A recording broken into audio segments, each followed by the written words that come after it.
Assalamualaikum warahmatullahi wabarakatuh.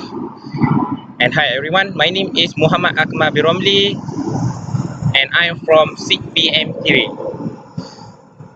Today we will discuss how have low cost carrier contribute in moderating airfare. Actually, what is the low cost carrier? Low cost carrier, also known as low cost airline or budget airline, is an airline that generally has lower fare and favor comfort. To make up revenue loss in decreased ticket price, the airline may charge for extra food, priority boarding, seat allocating, and baggage and others. The term originates within the airline industry, referring to airlines with a lower operating cost structure than their competitors. While the term is often applied to any carrier with low cost ticket price and limited service regardless of their operating model, low-cost carriers should not be confused with regional airlines that operate short flight without service, or with full-service airlines offering some reduced fare.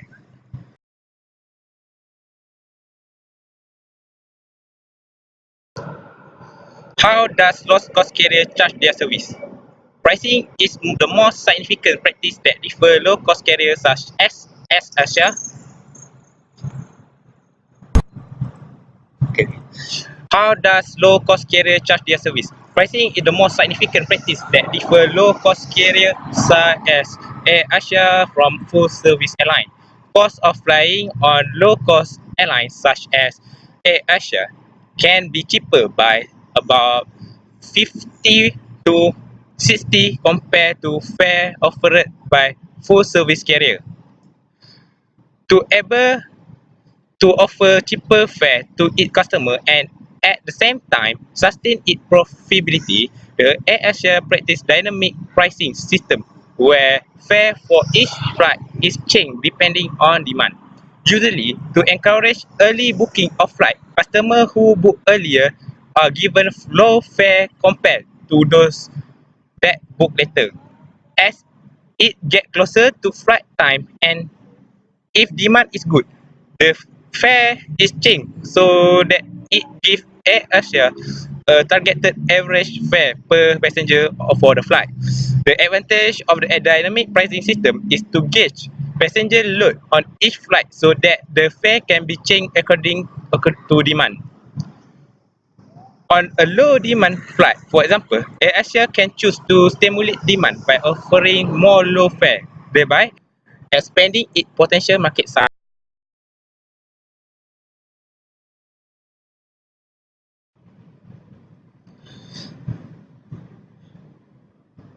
How do low-cost carriers strategies to maintain competitive advantage? Low-cost carrier empathize cost reduction and control to compete with legacy carrier. They offer competitive pricing to customer. The common cost-cutting strategies adopted by this carrier can be broadly classified into following categories. First is fleet. Low-cost carrier on relatively naval aircraft of a single type. With aircraft from a single brand or manufacturer, low-cost carriers are able to reduce training and maintenance costs. The cost saving is enhanced by the use of younger fleet, which are more fuel efficiency. For example, by having one of the aircraft aviation keep costs of training for technical staff low and only to keep lesser unit of spare. Second is in-flight service. Low-cost carrier don't offer all service provided by legacy carrier like free meal and drink. However, some of these services are available at extra price. They have side density seating arrangement with fewer galleries and toilet because they cater to shorter distance route. Also, they provide seat reservation. Example, AirAsia maintain a shorter transit time for boarding and disembarking of passengers. Third, network. By using point-to-point model, low-cost carriers stay away from busy and expensive hubs that legacy carriers use.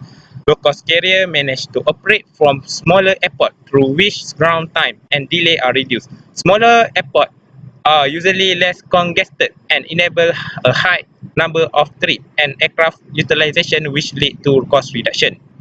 And finally, marketing and human relation. Since low-cost carrier offer low fare, it requires lesser marketing effort to sell tickets.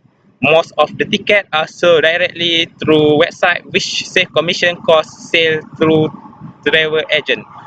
Low-cost carrier also have lower level cost compared to the legacy carrier.